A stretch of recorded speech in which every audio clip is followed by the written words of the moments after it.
Trina to the front with the Windex. Trina to the front with the Windex.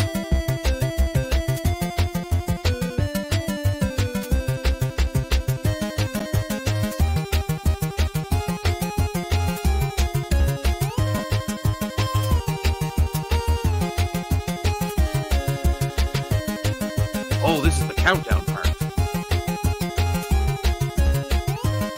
Get your popcorn. Hello, everyone, and welcome to Old World Tech Fridays. Good evening. I am joined by my co-host, Ryan, of Everything's Broken Garage. And Trina is absent. Yes, Trina thought it was more important to go hang out with some like-minded tech people. In real life? In RL. Yep, IRL. Trina. What are you going to do? You raise them for 18 years. You give them all the nurturing they can. They still disappoint you. What are you going to do? Anyway, it's going to be fun. Let's see what we got here. In the chat, we've got Frank S.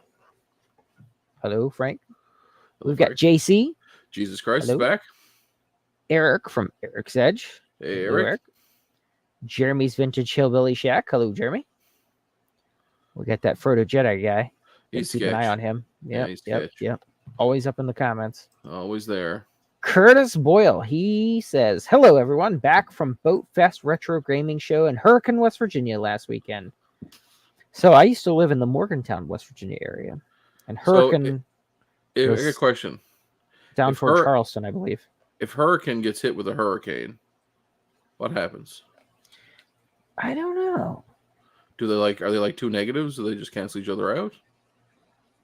He says, "Shouldn't Trina just have them all join the show? It works for us on the Coco Nation show."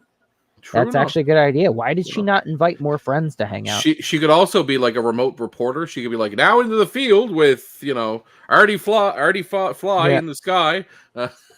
I used to have to drive down to Huntington, West Virginia, which was outside of Charleston. Okay. So yeah, I'm familiar with that area.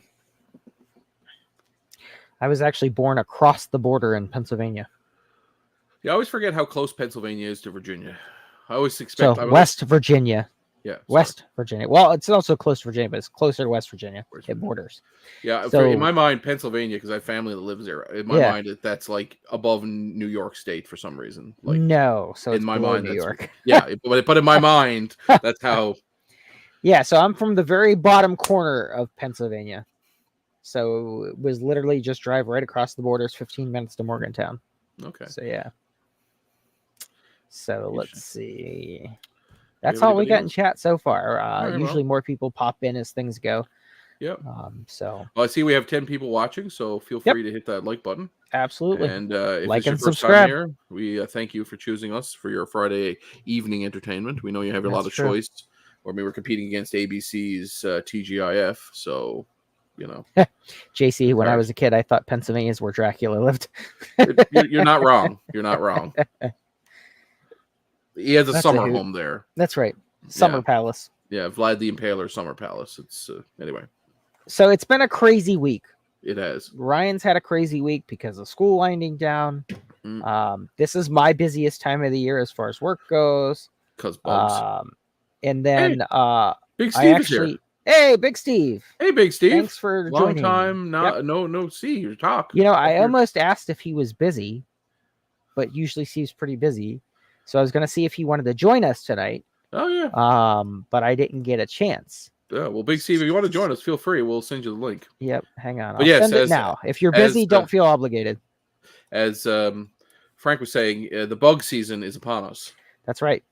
And it's been extremely hot here in the Northeast. Do cicadas, is that a thing where you are? It is, but it's one of them 7-year things. Right. Do you kill them? Are you allowed to, because they're essentially like big crickets, right? Yeah, they have sprays and stuff for them, but I mean, I don't know of any that actually do work, to be honest.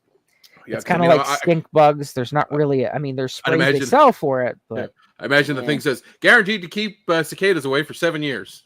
Yes, exactly. Hey, it worked.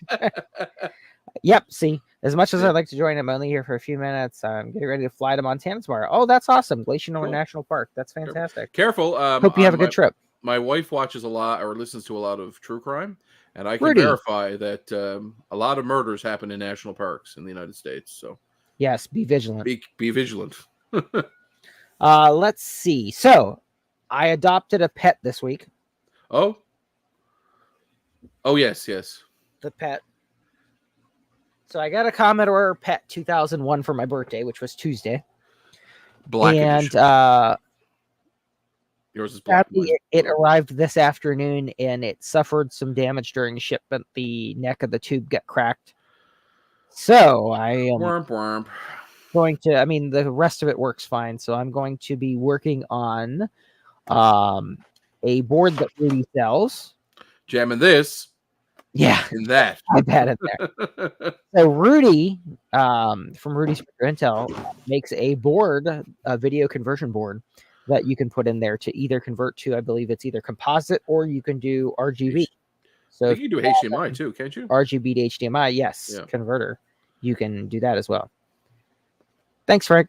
But yeah, sadly, with things, I mean, this is from the 70s. Things happen, especially in the shipping, you know. So it sucks, but at least there's options available. I was lucky enough to find my pet locally.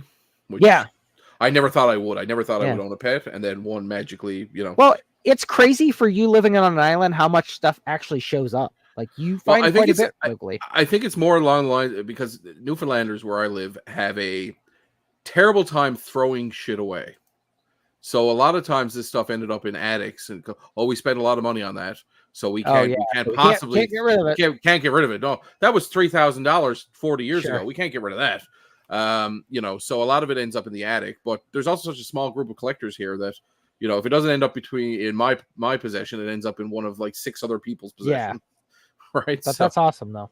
But I did find 2 pets. So I mean, I have been successful in finding pets. Yeah, that's awesome. I did find 2. But the other one was a 4016. Jeremy says he has some things that might interest me concerning my recent adoption. So that's awesome. Okay. You'll have to send me a message, Jeremy. Indeed. On the Discord, Yes. But yeah, Rudy sells a really cool video breakout board for the pet to give you external video, which I suppose, you could just keep internal and feed back into a iPad screen or something similar. Well, I'm hoping to find some type of LCD screen. I mean, the screen on this is 9 inches. So I need to find your screen's actually bigger than mine because my 12, I think mine's smaller. Hang on, I have a ruler. All right, we're gonna measure. We're whipping them all out, boys. We're measuring our pets.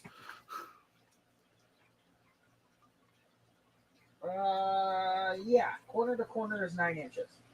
All right, I think mine's smaller. I think I might I have to look it up, but like mine's a first generation. Okay. Well, this is. I mean, I've seen the wider ones that have like the cassette player. This doesn't have a spot or anything for that. Yeah, mine has a cassette player, but it's got a blue label. Okay. So this one is a Commodore PET 2001-16N as in November. Right.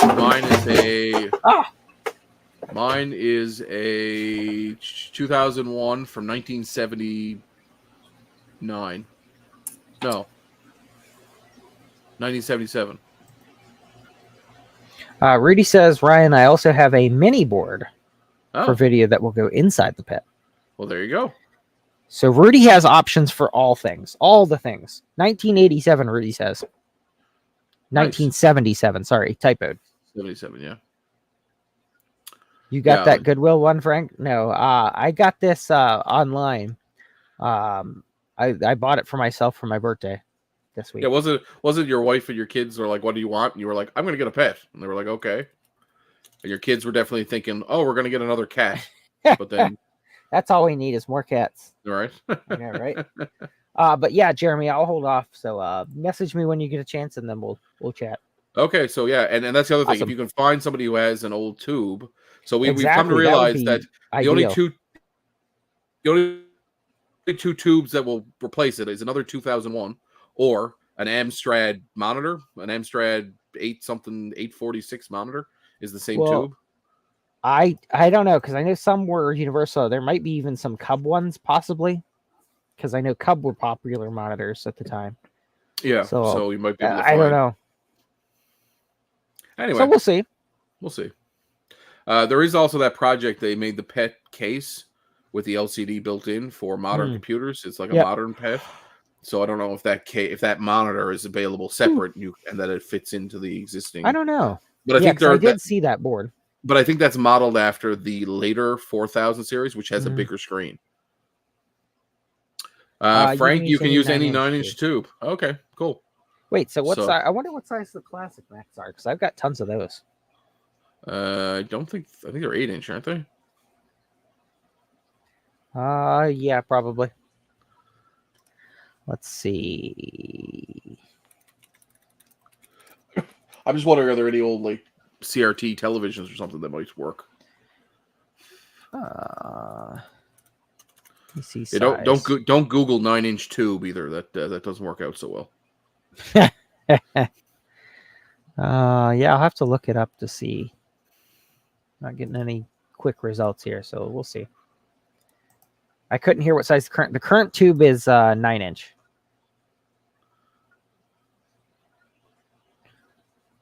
So Ryan, what do you got going on? Anything new? School was winding down this week, so it's been pretty busy. We had prom on Wednesday. We had commencement today. Between then and there was report cards and marking, and thankfully things that I don't have to do. Bought a pile of other design work for the different events, for programs, and for the place cards and all that kind of stuff. We do a fairly good job of making things special for the students. So that's awesome. We go out of our way to make things. The pad has a 9-inch or 12-inch screen. Okay, so this one's 9. So mine's also 9. So yours is probably the same. I mean, it just may look different too because of how it's sitting up top here. Yeah, it might just look bigger from where it is. Bigger. Yeah, exactly. Yeah. We try to go for the right angle of the dangle here. Right. They say depending on how well you look at it, it makes it look bigger. So you want. That's right. I did. Speaking of which, our sponsor this week is Manscaped. Lord. But yeah, so we're winding down the school year. So I'm not officially done yet. We have another week of administration stuff where I do all my ordering and figure out what's going to be decommissioned and figure out what we're going to replace over the summer to set up basically for next year. So all that takes place sort of now the next week, and then we're off for 3 weeks, and then I'm back for a month before school comes back, basically. Nice. Well, at least you'll get some time off. Oh yes, yeah, and then of course I'm supposed to be off for 4 weeks, but I took a week because I'm going for a week in September to VCF Midwest. Awesome. So I'm looking forward. I was watching Clint's video today, and I was watching the VCF video of Southwest in Dallas. Thoroughly enjoyed watching that. Make me very excited for Midwest. So can't wait for that to happen. Looking forward to that in September. But yeah, it's it's pretty relaxed here now. It's been sort of building up to today, and once commencement was over at 1:00 this afternoon, it was kind of like, oh, it's done. Thank God. I bet. Yeah, it's been a crazy year. It has been, and it's been a year of Mondays. A lot of the times, it seems like every day is a Monday. I hear you. So it's been nice to. It's gonna be nice to wind down a little bit, and it gives me some time to finish some projects around the house. As I mentioned previously, I've bought a couple of mini splits that I need to install. Mm-hmm. So I may actually do some videos on that because I think that's kind of that'd be awesome. That'd be good to see. And I've also got obviously this entire mess that you see around me. I can announce today officially this will be my last Old World Tech Friday in the garage. Starting next week, I will be back in my office, barring any sort of major life event. I will be back in the office, and you will see more of my, we'll say, good retro collection as opposed to the leftovers, which you see around me right now. Besides, of course, my Commodore phone and my SX64, which are going to migrate themselves back into the house. I put my Commodore phone next to the Commodore Pet. So they keep each other company. They can. Now what you need to get is the Commodore, often hard to find Commodore acoustic coupler. That's true. That goes with the phone. Well, it can dial out and get some interwebs on itself over there. Right. Actually, that's the cool thing. I don't know if you saw Clint was in his video that he did. LGR did a video today about VCF Southwest. And they had an entire telephony setup at VCF. Oh, that's awesome. But it wasn't just stuck to one area, they actually ran telephone cords all along the floors. So like Oh, to other areas. So a bunch of computers that were unrelated awesome. to the telephony setup had dial-up internet setup, and they were playing old school like Diablo over 56K dial-up internet that was local to the event venue. Yeah, it was pretty cool. That's pretty awesome. Yeah, it was quite entertaining. So yeah, I'm really looking forward to going to Chicago. I'm excited to visit Chicago. I have family in Chicago, so it would be kind of, I don't know if I'll have time to actually visit with them, but it's nice to finally see the town that my grandfather essentially built. My grandfather was a steel worker who spent most of half his year here in Newfoundland and half his year in Chicago. That's awesome. And Pittsburgh, I think, and Philadelphia. Pittsburgh's a lot of steel. And Philadelphia. He worked in all three of those major cities building skyscrapers. So that's fantastic. It'd be cool to visit if I get some chance to visit some of his buildings that he worked on. So yeah. What about yourself? What else is new besides the pet? It's been just in this week. I had a bunch of stuff last week, but I think honestly the pet's the only thing that came this week that I have. Now, did you get your Amstrads back, or your Amstrads, your Acorns back? Have you? Oh yes, Gut Bomb mailed those back a few weeks. They're sitting here next to the table. I haven't turned them on yet or anything, but he built new Pico PSUs for them and recapped them fully, so both are completely cleaned up and ready to go. Did you get any new fish? No new fish this week. No. Any dead fish this week? I think one of the green chromies died in the one tank down at the far end. Now, do you fish them out, or do the others take care of the problem? Well, sometimes the crabs and stuff will eat them. Okay. Now, I am sending Acorn Risk PC 700 to Gut Bomb to clean up and recap and all that, and do a new Pico power supply and stuff in that guy too, because it's pretty rough. I mean, I'm not going to put words in Gut Bomb's mouth or suggest that he's got any services, right? But I'm sure if he wouldn't mind if anybody needs any work done to reach out to him. And he's very good. Yeah, does an awesome job. Very professional. Yeah, so if you're in the eastern United States area and need some work done on a vintage machine of any real type, I would imagine he'll work on anything. Yes, I will eventually set up a fishy cam. I did put a thing over there. I've got to run a longer USB cable around so that I can. What you need to do is then to a web server where you can make it the ActiveX like background on your that would be cool. Screensaver on all your Windows machines. That would be neat. Tree. All right. Well, you know what? Let's do this day in tech history.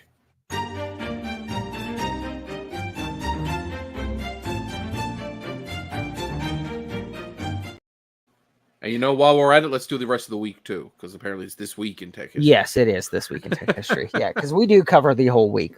Yeah. Let's see. Henry Ford. Henry Ford incorporates the Ford Motor Company with 10 investors and $28,000.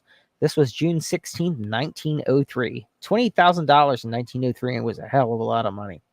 It was.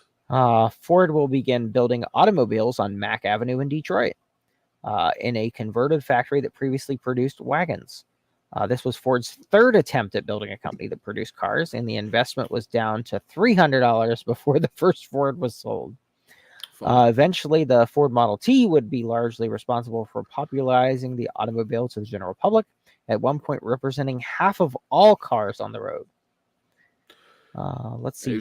Henry Ford was famous in saying, you can have any color Model T you want as long as it's black. Which is true. They were all originally black, and the ones that you saw were a different color were often painted after the fact or painted by a coach builder.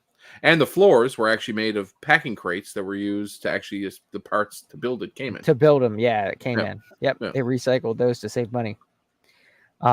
First two video games copyrighted June 17th, 1980. Atari's Asteroids and Lunar Lander become the first two video games to be registered with the U.S. Copyright Office. This was an important step in the evolution of intellectual property rights for the emerging video game industry. Let's see. Which even today is still a point of contention. Yes. Especially when it comes to preserving and legacy preservation of video games. Like, for example, just to go on a little tangent here, do you know that every couple of years, I think it's every 3 years or every 5 years, archive.org has to apply to the DCMA to get an exemption. And if at any point they don't get that exemption, they can be sued by Nintendo and Oh, no Nintendo. kidding. Yeah, so like all the ROMs that are stored there Yeah. for, in perpetuity for historical purposes, they're all protected right now. But I think it's every 3 years they have to get a renewal of that protection from or that exemption from the DCMA. And if they lose it, it's very possible they could be sued out of existence. Mm-hmm. I So, wouldn't be surprised. write your congressman and make sure that doesn't happen.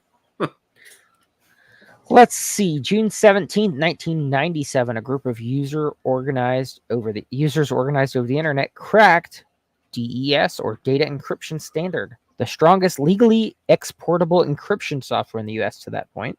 After only 5 months of work, the United States at the time banned the export of stronger encryption software out of fear that it would be used by terrorists. But companies designing software claimed such restrictions are worthless because foreign countries offer much stronger programs. The U.S. eventually relaxed certain restrictions, but to this day, still claims to exert authority over encryption technologies under the Commerce Clause. I do know, like on the Cisco routers, there are certain images that can't be exported or shared with other countries. Yeah, because of security. And like for the longest time, the PlayStation 1 couldn't be sold. Couldn't be sold in a lot of countries. Either it could only be sold in Japan and North America. That was it. Microsoft introduces BASIC for the 8086 June 18th, 1979. In use at the time by over 200,000 companies with the Z80 and 8080 processors. Microsoft BASIC's introduced for the 8086 16-bit microprocessor by being one of the first to offer a version of the BASIC programming language for a 16-bit processor and making it compatible with other 8-bit versions of BASIC. Let's see. June 19th, 1976, the Viking 1 spacecraft enters orbit around the planet Mars. 10 months after being launched from Earth, Viking 1 would become the first U.S. spacecraft to land on Mars and the first spacecraft overall to successfully soft land and perform a mission on Mars. Do you remember that? Like, I remember that being in school when that was sort of our I wasn't landing. born till 87. Oh, sorry. I'm thinking, what was the one that was in 97? I was thinking 97. That was the Phoenix? No. No, what the hell was it? I remember when that landed. That was like our huge Mars. It was the Mars rover. Somebody will say it in the chat here now in 2 seconds. But I remember when that landed. That was like a huge thing. We watched it on TV. It was like our moon landing. Let's see. Mars Pathfinder was 96. That's it, Pathfinder. Yeah, because it would have landed in 97 if it was launched in 96. Yep. Well, and then they also had in 96 the Mars Global Surveyor.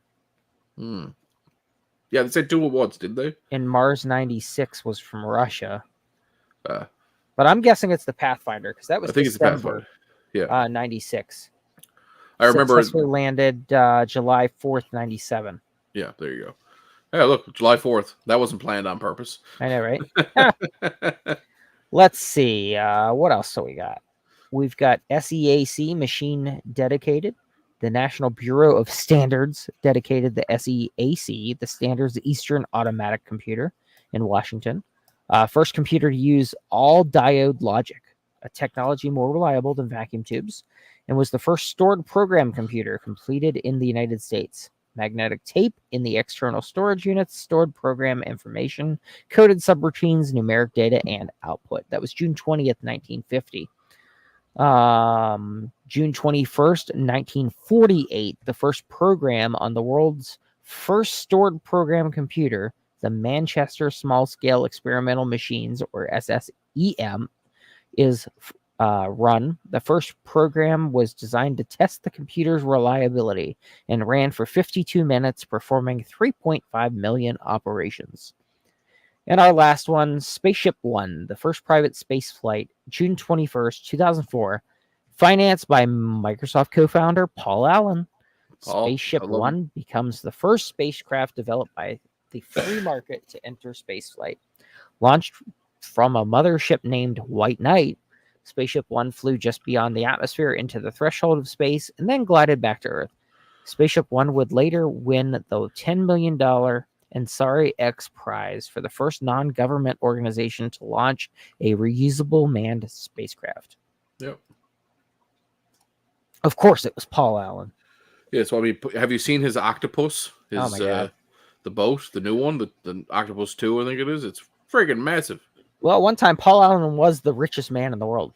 He was, but it was only briefly. Yes. That was until Bill Gates. He owned all kinds of stuff. He did. But yeah, I remember when they showed his boat, they were like, this boat is, not 900 and something feet long or 600 and something feet long. Like, it's slightly smaller than the Titanic or whatever they were going on. And it has a smaller boat inside it. And they showed a picture of the smaller boat, and you were thinking, oh, it's going to be like a dinghy or like a 12-passenger open boat. No, it was a whole other power boat inside the main boat. And it had a helicopter. Thomas Armstrong joined us. Hello. Thomas. Hello, Thomas. So, that was this day in tech history. Cool. So, what else do you got going on? That's about it. I've got a couple of projects that I'm picking away at. I've been 3D printing a lot of stuff with the with the new bamboo. I just got approval to order a second bamboo. So, awesome. We're just getting. Actually, I think we're going to probably order 2 of them. I think we're just going to get a P1, the smaller unit. Because the kids so we have 2 separate buildings. One's like a high school and one's an elementary.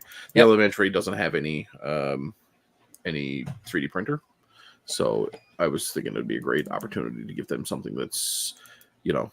What's the newest one that they have? The A1? The A1, yeah. It's but that one's completely open. That's pretty cool. The P1's a little bit bigger. Yeah. Problem with the A1 is the build plate on it is only like it's small. Yeah. That big.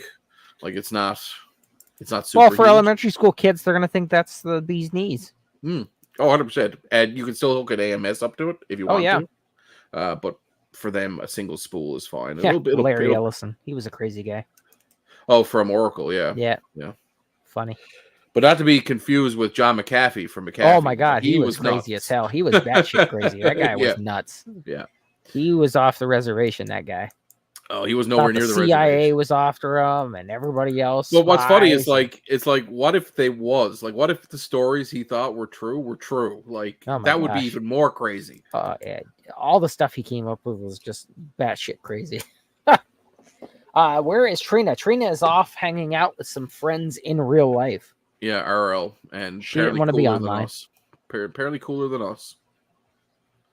A1, great, same size build plate as P1 and X1. I don't think so. Paul Allen's yacht, maybe it's the yacht, was fined over $2 million there in the Cayman before damaging coral. Sorry, it's an A1 Mini that we're looking at. They're the right? Sorry, the A1 Mini. That's the newest one, the little one. Yeah, that's the small one. Yeah. Yep. It's on for $249 without an AMS. It's $449 with. Yeah, which is very affordable if you're getting into 3D printing. I mean, that's a cool one to start out with.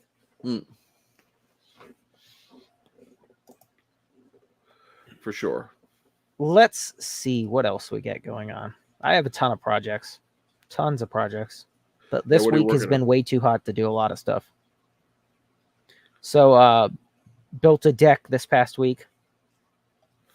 No, the end of last week. Right, you were siding the side of your house, weren't you? Yep.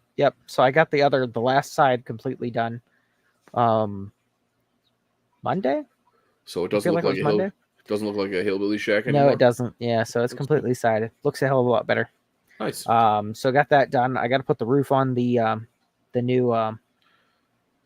What the hell is it? I got to get the roof put on the new deck so that I can finish the last of that siding above it. Yeah. Starlight, hello. Thanks for joining us. 1-Bit Fever Dreams. Thanks for visiting us. 1-Bit's been here for a few minutes, but Starlight's new. Finish the lowest hanging fruit project right here and now for live. Is that the C64 power supply? No. Which one? Which project? The C64 power supply?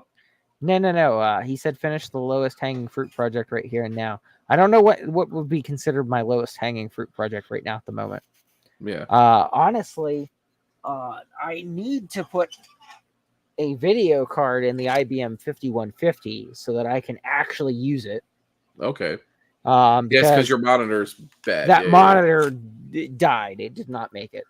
So friend of mine sent me a video or picture today. He was like, I'm thinking about buying this. Some guy offered it to me, and it was a 5150 with a monitor. I was like, there is no way on God's green earth that monitor is making it to you. Oh gosh, no.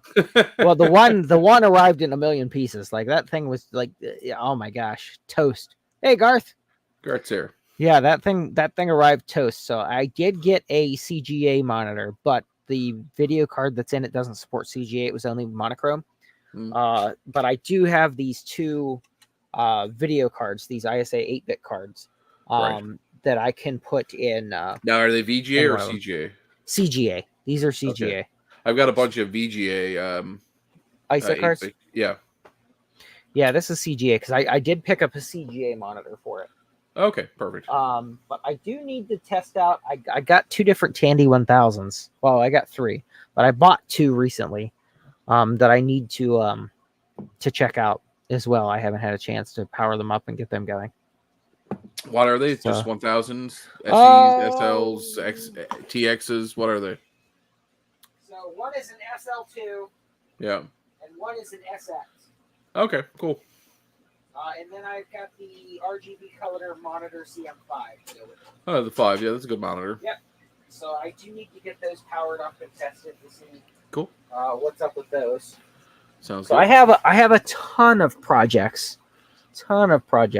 Yeah, I'm with Jeremy on this one. I do also like to just fire VGA into most things if I can, just because it's. Oh yeah, it's a lot easier. It's got to be Yeah. more compatible, especially if you want to stream it or anything like that. Yeah. But yeah, I think these are both CGA. Well, you can tell by the pinout. Does it look like a serial port or does it look like a VGA port? No, I got 3 rows. Probably VGA. That is hard to focus. That looks like VGA to me. Yes. And both of them are. Yes. So one is a, let's see here. One is a Paradise 88 card here. Okay. And the other one is, I don't know. It says VGA 1024DXL. So yes, this I one's got VGA. this. I got this Diamond computer system card. I don't know. It's a piece of crap, and anybody who ever worked at this business is an idiot. So, yeah, I don't know. I was supposed to send it to somebody, but I can't remember who it was I was supposed to send it to. I don't know. What's the Gremlin card? Thomas Armstrong says the Gremlin card will do all those and EGA. Is this some sort of new thing that we need to I don't know. tell? I don't know either. That's what I was going to say. I need to look into this. Also, that was a joke because Garth used to work at Diamond, and I'm sending this card to Garth. I need that stealth card. Yes. Yeah. There you go. Yeah. So, yeah, I could put this VGA card in the 5150 and powered up. I believe I actually have that piped into this stream. Okay. So let me see here. Don't cross the streams, for the love of God. PCI capture. So yeah, the Elgato is plugged in. So yeah. Perfect. So yeah. Well, actually, I did switch it out because I added the Elgato internal PCI card. Right. Instead of the external one because I kept having problems with the external one for some reason. That was USB, right?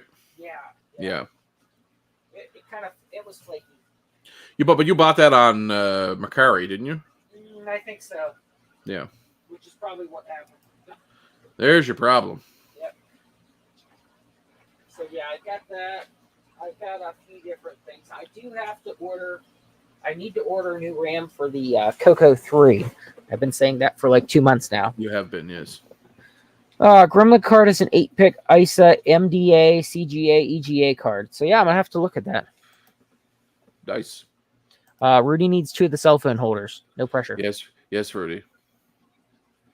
I'm gonna do what I do to all my tech support people. Every time you ask me, it takes an extra week. It'll show up. I'm kidding. I actually do have to ship out a bunch of stuff. I've been so busy the last few weeks with the end of the school year. Javier has joined us. Hey, Javier. Hello. And David Ladd. David Ladd's here David. as well. Hey, David. You can get the RAM upgrade for that Coco. Yes, you do. Well, so I got the Coco 3, and I kept getting garbled video. So I did pull the RAM chips on it and test it in my Retro Tip Tester Pro, and only one of the RAM chips were actually any good. The other 3, garbage. Really? So I do need to get new ones. Frodo Jedi has a nice Lego. We need one for Ryan now. Hold on. Oh yeah, yours isn't. I didn't notice yours wasn't on your thing. Javier did my logo. Isn't it wonderful? I love my. I did my own logo in the GIMP. In the GIMP. Yeah, actually, I used Canva to make the actual logo, and then I made the thing in GIMP because GIMP. Yeah, I'd like to boot the Nitros 9, but like I said, I need to get 3 new RAM chips for it. Actually, I'm going to order all new RAM for it. And if only you knew where to get the RAM and it was easily available. I know, right? Actually, no. I think it's Cloud 8 or something. I have it bookmarked. Curtis sent me a link to somebody that had the RAM upgrade for it. Yeah. Did I talk last week about how I lost everything because the company went out of business? Yes. Okay, yeah. Yeah, they just literally. So it's Cloud 9. There you go. Yeah. So I have it bookmarked. You said Clouda, which was the name of the company that just disappeared overnight. So yeah, I lost the school that I work for. We lost our website. You redid the website and everything. Yeah, website's done. Educational platform's gone. The teachers are a little upset, but we were going to move on from Moodle anyway. We were going to go to Google Classroom anyway, so now we have a reason to do it. Eric's using GIMP right now. Yes, the GIMP is lovely. Now we're going to get Javier talking about how he hates open source software. Come on, Javier, tell us how much you hate it.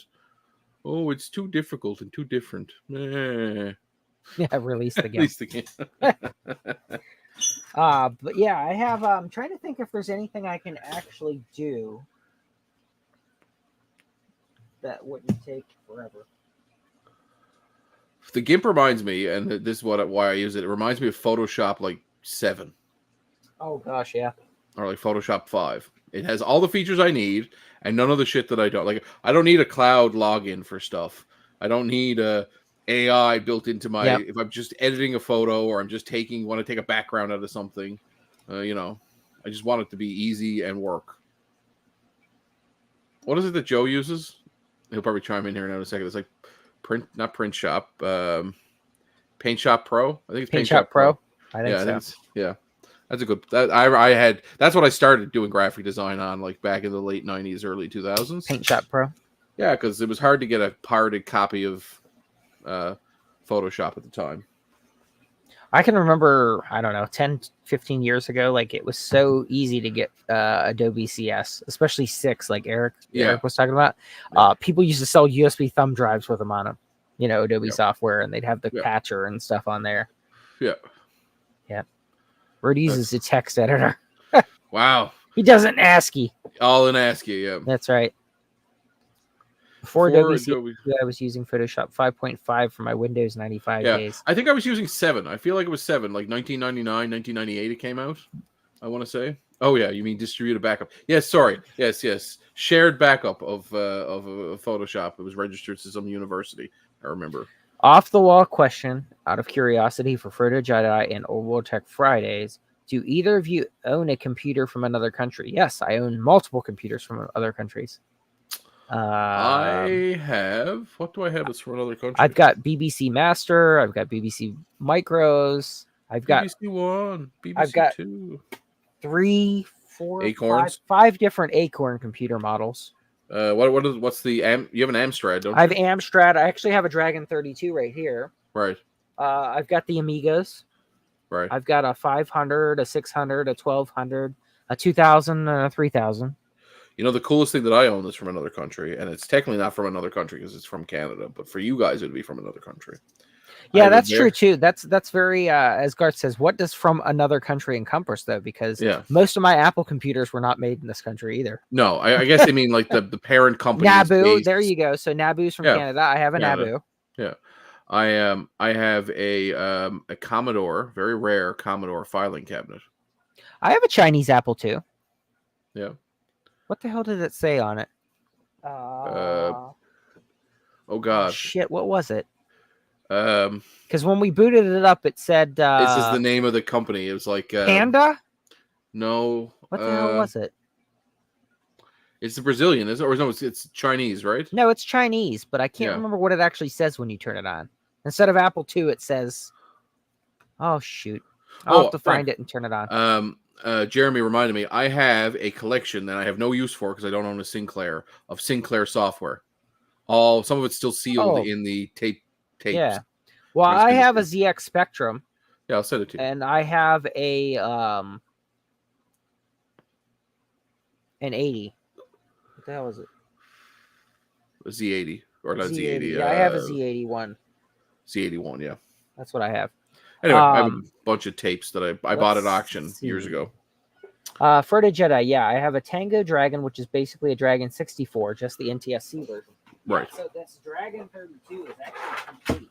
It came from the UK. It's complete. It works, and it actually came with a ton of cassettes and controllers. So that's a Coco, right? That's a Coco, right? So this is essentially like a Coco clone. Okay. And what's funny is, but was it actually? Is it a clone or was it licensed somehow? I feel like there was some. I don't know if it was licensed or not because the company Dragon actually made children's toys. Right. And there's a whole documentary on Dragon. It's actually really cool if you look at it. So the company was very interesting. And it's one of the things where they did too many things. Yeah, well, they're almost like VTech, right? The Dragons are not a clone. See, I always thought they were a clone of like a Coco. No, I feel like they're just they use the same platform, but they have their own software. But yeah, somehow they're able to also play the same. Yeah, it's a Motorola reference design. There it is. That's what I was trying to remember. Yeah, it was kind of like the MSX. There you go. They used from reference designs from a Motorola processor. That's what it was. Yep. They're like it's like an MSX. That's very many true. different manufacturers, but there you go. Yeah. That's actually something you don't have as an MSX, is it? I do not. I have an Amstrad CPC. Close, but not the same. Nope, not the same. But what the hell's that? It's here somewhere in this pile. Yeah, Icon Computers, JC. They were Canadian Unix workstations that were used in Ontario in the Ontario School Board. I've been trying to find one myself for years. Amstrad laptop that works. Ooh, does it have the colorful keyboard? It's an Amstrad 386SX. So I have a feeling that is actually a rebranded something else because that looks. But this actually does work. That looks very similar to a unit that I have from Epson. It ran DOS 3. That's what version shipped. JC, you used them in school, did you? Like here in Newfoundland or in Ontario? Oh yeah, technically your Naboo is an MSX or it could be an NSX. Yeah, here's the St. Clair. Right. Or the Spectrum. The ZX Spectrum Plus. JC's from Ontario, right? Yeah. There's a couple of reference units at the ROM has like a technical, the Royal Ontario Museum has a technical wing or something, and there's a couple of them there, but they're very hard to find. I've always wanted one of them. That's the Amstrad that I always remember. The CPC 464. Yeah. Yeah, this one was very popular. Yeah. I think Javier has one. It reminds me of like a keytar. Like I feel like there should be a strap on it. You should be playing it like a keyboard. A keytar. Yeah, like a keytar. Yeah. But I think Javier has one of these. He does, yeah. But yeah, Garth. Garth says that's cool and it's chunky. This sucker is super heavy. Yeah, and that's not actually a laptop. That's a portable desktop. It's a portable, yeah. Yeah, now, because it doesn't have a battery, right? It only plugs in. This does have a battery. Oh, it does? Okay, the one I have doesn't have a battery. It only plugs in. Now this was made in Japan. This Amstrad. So the one that I have is an Epson made in Japan. It looks almost exactly the same. I mean, it could be just a rebrand. Rebrand. Because I feel like by the time the 386 came out, the Amstrad, the writing was on the wall. Honestly, I feel like this is heavier than my Mac Portable. Yeah, I would say mine is heavy, but this sucker's heavy. Like, this is very heavy. Yeah. Yeah, this is super heavy. Oh, let's see. I have a second computer from Canada, an F256K. Yeah, that's like a 8-bit custom computer, isn't it? Yeah. I feel like that's anyway. The other thing that I have that's super rare, it's computer adjacent, is I have a Commodore desk. So in Canada, and I'm not sure if they were available in the US, you could buy, when you bought your Commodore computer, you could buy a matching desk that had a drawer that fit the floppy drives properly and had a spot to tuck away your 64. Huh. So it was for like kids' bedrooms. That's pretty cool. Yeah. What's from British Columbia? The FX F256K. Oh, the F256K from Yeah. BC. I mean, one bit can refresh me, but did they not have a booth for that at VCF Midwest either last year or the year before? They were showing it off like in a very similar proximity to the 8-bit guys, Commander X16. I feel like they're sort of in a similar vein. Luggable equals hernia maker. 100%. Oh, 100%. Frank S. Actually, it's funny. We refer locally. One of our guys in our group, Kyle, has a PS2 workstation. I think you want to call it that. And it requires 2 people to move it, and it has a big sticker on the side that's like it has a handle, but it requires 2 people to move it, and he refers to it as the hernia. So, Curtis Boyle replied to David and said there's a half dozen clones in Brazil alone. Also, the Sampo from Asia. That Apple II says Pan Asia when you turn it on. Pan Asia, that's what it was. That's what it was. Yes, yeah. As soon as I saw the Asia, I was like, "That's what it said." It said Pan. And Asia. it reminded me of Lost. I don't know why, but you remember when they turned the computer on the in terminal? Lost? Yes. Yeah. Yep, exactly. Yeah, you guys need a light computer that K-Pro, right? K-Pro, yeah. Hold on while I put my back out. One bit says yes. Booth at Midwest, also recently at Southwest, and will be at next Midwest launching next. Cool. F256K2. Well, I have a feeling, and myself and Dan, the computer guy I've talked about, the Canadian computer collector, there's going to be a few of us going to Midwest from Canada. So I'm going to get some T-shirts made for all the Canadian crew, and we're going to do like a War of 1812 2.0. Invasion. Where we invade. We're not going to burn your White House down this time, I promise. Unless you want us to. But you know, those rockets, red glare. That there are rockets. And we won the war. No matter what a named American says, we won the war. So, for anybody wondering, I'm drinking a lovely Crown and Anchor, which is a local beer. Oh, that's cool. And I don't know if you guys are familiar with the game Crown and Anchor, but it is a gambling carnival game that you play at many different carnival events here in Newfoundland, and I'm not sure if it's a British thing or if it's a Newfoundland thing, but yeah, they've named a beer after. It's quite good. So I know we pitched Rudy's video board for the pet, right? But Javier makes a really nice floppy drive. He does. For Apple II, you put in your what's the word? The floppy emu. Yep. In this. And you turn it into a very nice, so it looks great on your desk instead of the little tiny acrylic case. And I believe you can get those at 8bittees.com. 8bittees.com. That's absolutely right. 8bittees.com. That's 8bittees.com. And tell him Frank sent you. Yeah, and he'll charge you an extra 20%. That's right. Yeah. It's the Frank tax. That's right. Exactly. Yeah. Tell him Gordon Letty sent you. Yeah, and I guess we can't not also mention our good friend Joe over at jcm-1.com. Fine purveyors of all things for your 8-bit and classic Macintosh computers. Anything for your Apple III? You got an Apple III? You're one of the 10 people who bought one or still have it? Tired of having to drop it to make it work? Go see Joe. People need to go on to jcm-1.com and buy the Raminator boards. Yes, because they're actually Frodo's product. One of the things. Well, it's something that Downtown Dougie Brown came up with years back, and then Big Old Mess of Wires. Chamberlain, he had done them for a while and then stopped making them, and now Kiro Mac does them overseas. Satanic Mac, yeah. Satanic Mac Club. That's him. No, who am I thinking of? Keikoba. Keikoba does them. Over in Japan. In Japan, yeah. So if you're stateside or even in Canada, and you could buy them from jcm-1.com. Right. And you want to talk about some other exciting things that are happening with some other products that might be showing up soon? Are you allowed to talk about that? Or is that still a little quiet and hush? There's a few things going on. So there's a bunch of newer stuff that'll be coming out here in the coming month or so.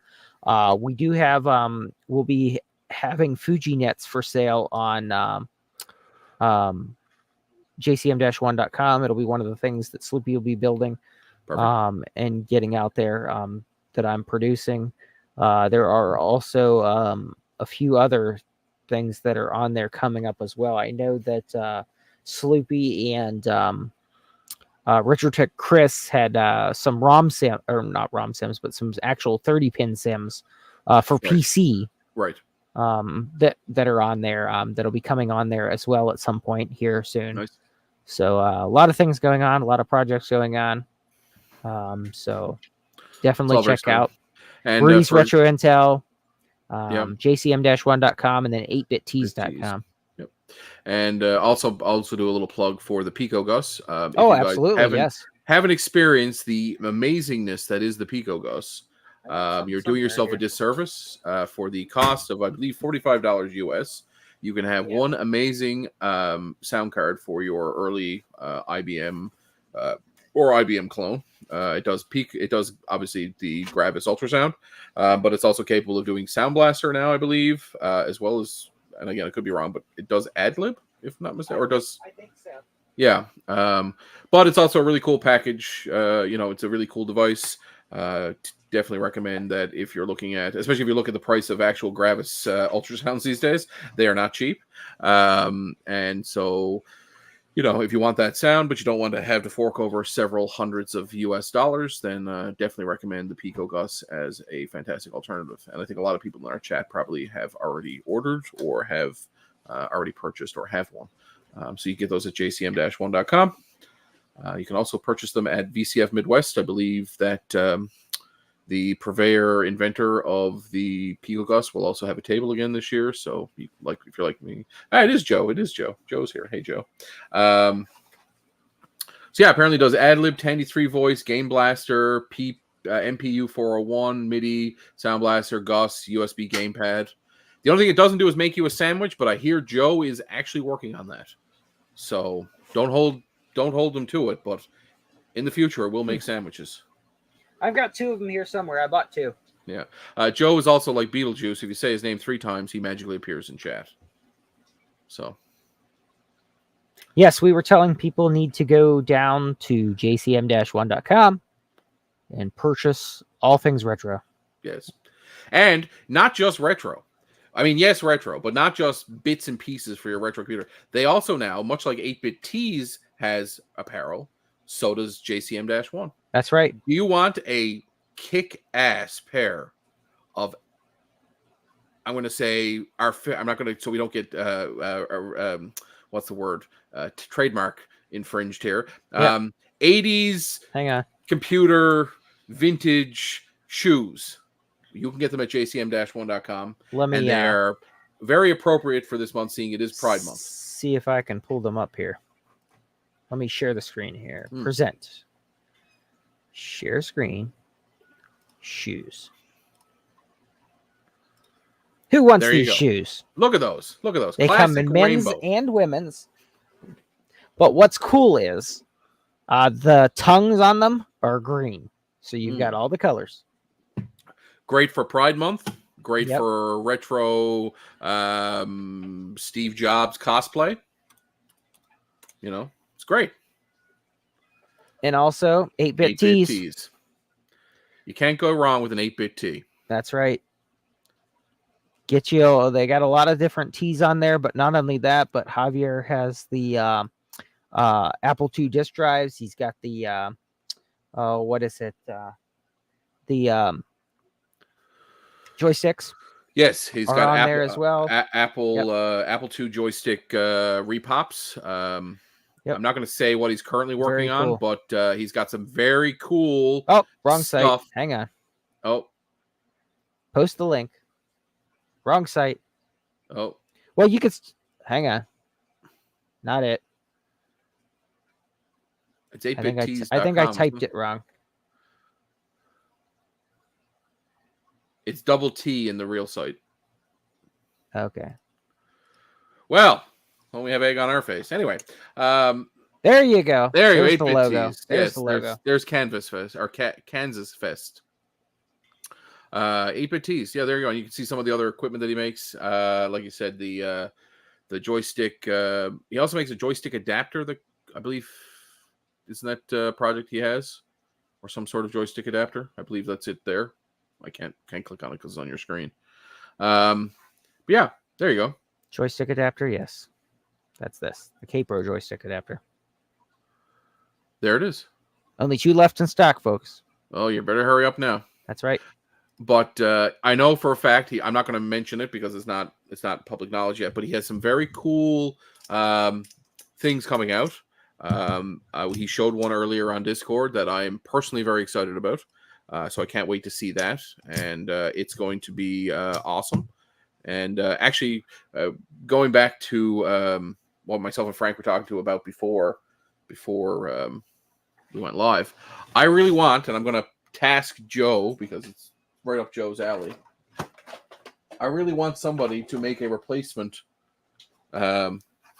chip for these keyboards, because I've come across several that have been fried because people plug in telephone cords, and it would be nice, I think, to be able to save those. Yep. So I don't know how we need to make it happen, but I'm willing to throw out some cash to make it happen, because I think that as these things get cannibalized for switches, which is essentially what's happening to any of the ones that are dead, it would be nice to be able to provide some sort of replacement chip, because I assume that's what fries in them, is whatever the chip is inside the keyboard. Joe, I don't need cash, I need time.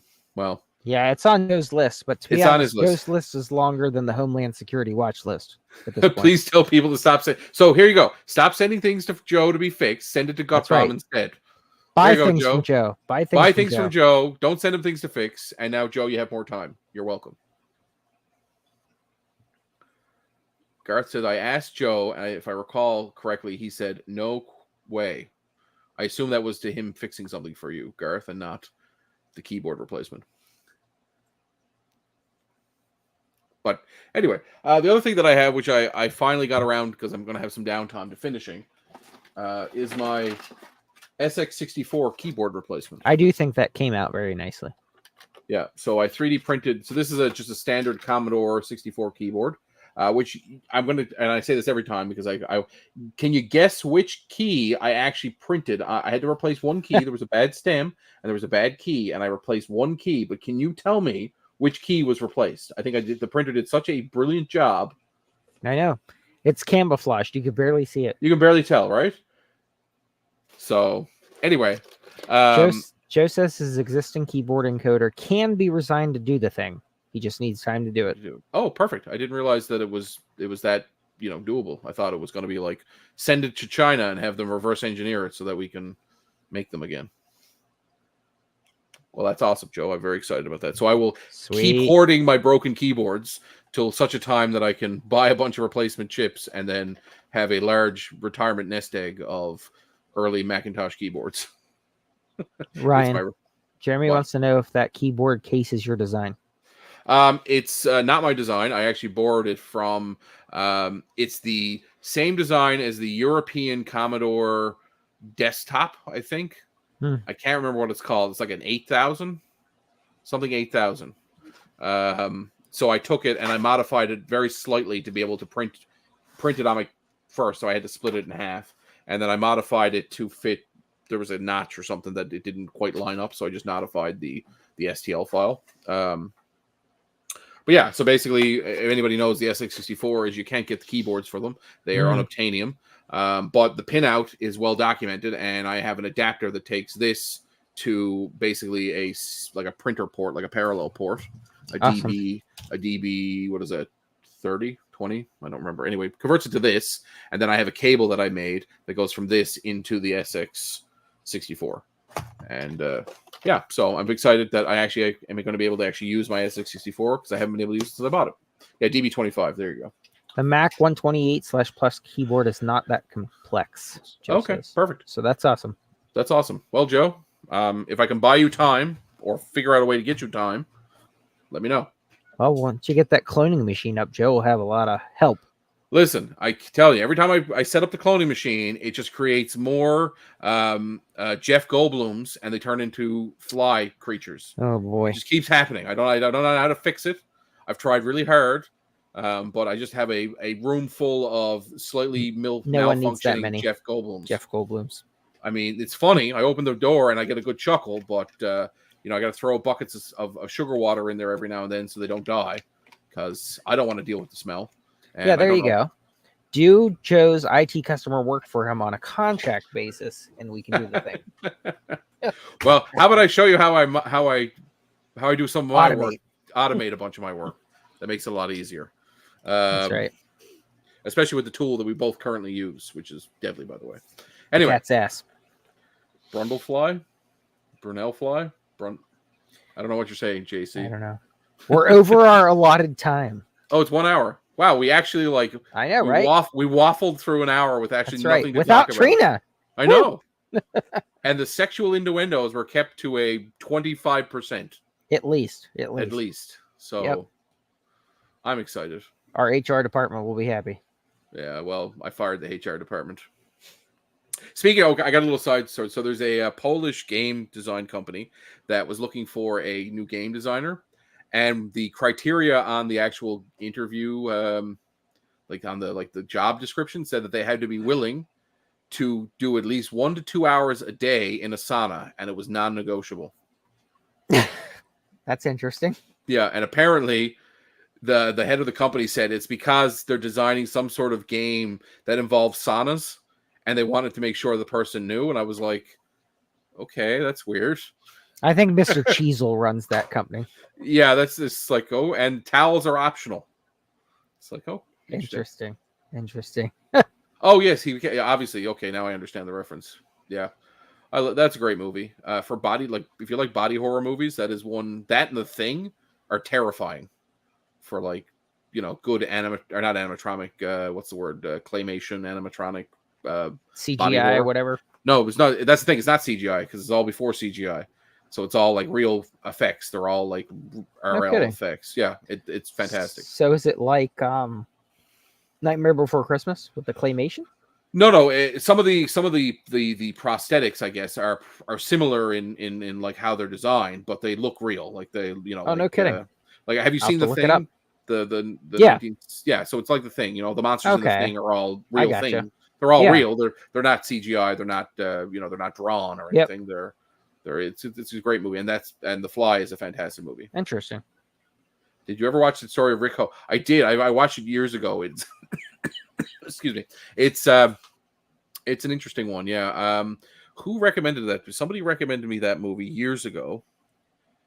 I think it was a friend and I were talking about sort of the hilarious body horror / gore effects of Dawn of the Dead, 1976, and how George A. Romero wasn't allowed to do real blood. So all the blood in Dawn of the Dead is like orange because he wasn't allowed to have real red blood because the censors wouldn't allow it, or he knew the censors would poo-poo it. So yeah, and someone recommended it to me, but that is a pretty funny movie, yeah. And again, body horror, great body horror in the movie too. Anyway, this could be we could make this into like Cinemassacre here now and start talking about movies. Oh, the horror. Oh, the horror. Oh, the humanity. Invasion of the Body Snatchers. Rudy, you're dating yourself there unless you're referring to the remake. If you're talking about the original. Oh, speaking of which, the anniversary, this is kind of tech related, I suppose. The anniversary of Plan 9 from Outer Space is coming up. Like I think it's the 70th anniversary, I want to say, or wow, 65th or something. Anyway, worst movie ever made, right? Like terrible. So to honor the movie, the local film industry here in Newfoundland is doing their own rendition of it. So they're actually remaking the entire movie, but people are picking the scenes they want to do. So they're going to take all the different production houses in town and all the different independent filmmakers are going to make like little 10-second snippets of the movie from different scenes, and they're going to stitch them all together and make it the worst version of Plan 9 from Outer Space. Speaking of snippets, if you have not recorded your audio video, or not audio, your video segment for Dave of Dave's Vintage Apple Tech, make sure you do.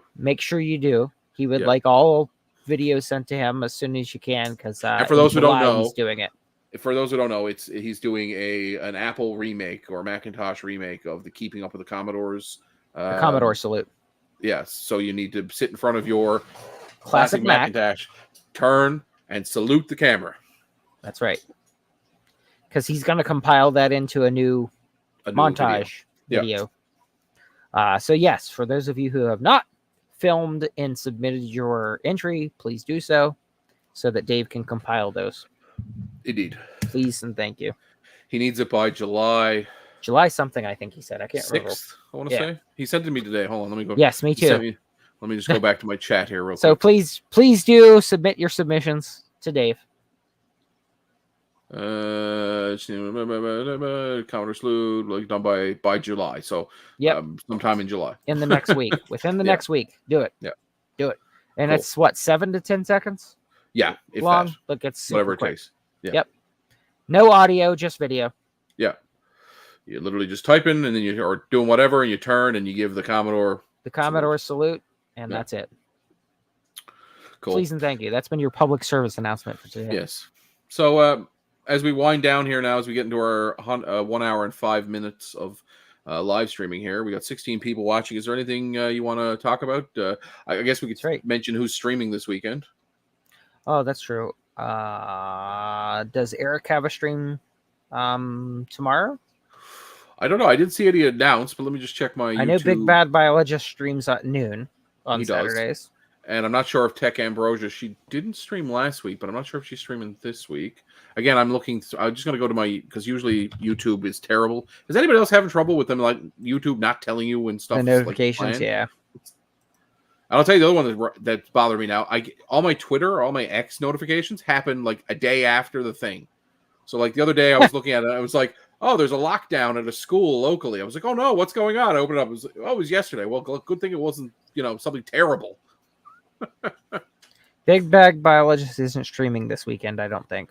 So there you go. Subscriptions upcoming. One Bit might stream a Mac game tomorrow night. So that'd be cool. If you're not subscribed on YouTube to One Bit Fever Dreams, please do so. I believe he just rolled over 1,000 subs. Is that correct?